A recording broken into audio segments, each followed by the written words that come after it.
ഉയരം കൂടിയവ നോക്കാം. ഒരുപാട് തവണ PSC ചോദിച്ചിട്ടുള്ള ക്വസ്റ്റ്യൻസ് ആണ്. ഉയരം കൂടിയ കൊടുമുടി mount Everest, Nepal. Previous year question ആണ്, ഒരുപാട് തവണ ചോദിച്ചിട്ടുണ്ട്. ഉയരം കൂടിയ പീഠഭൂമി പാമീർ, ടിബറ്റിലാണ്, ചോദിച്ചിട്ടുണ്ട്. ഉയരം കൂടിയ തലസ്ഥാന നഗരം ലാപാസ്, ബൊളീവിയയിലാണ്, ചോദിച്ചിട്ടുണ്ട്.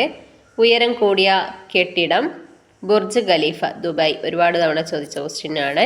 ഉയരം കൂടിയ railway line Qing hi, Tibet, China. ഉയരം കൂടിയ സജീവ അഗ്നിപർവ്വതം തമു മാസിഫ്, ചോദിച്ചിട്ടുണ്ട്. ഉയരം കൂടിയ പ്രതിമ സ്റ്റാച്യു ഓഫ് യൂണിറ്റി, ഇന്ത്യയിലാണ്, ഒരുപാട് തവണ ചോദിച്ച ക്വസ്റ്റ്യൻ ആണ്. ഉയരം കൂടിയ വെള്ളച്ചാട്ടം കെരപ്പ കുപ്പായ് സേന, ഏഞ്ചൽ, വെനസ്വേല. ഉയരം കൂടിയ free standing tower Tokyo sky tree, Japan. ഇതും ചോദിച്ചിട്ടുണ്ട്. അപ്പോൾ എല്ലാം ഇമ്പോർട്ടൻറ്റ് ക്വസ്റ്റ്യൻസ് ആണ്. താങ്ക്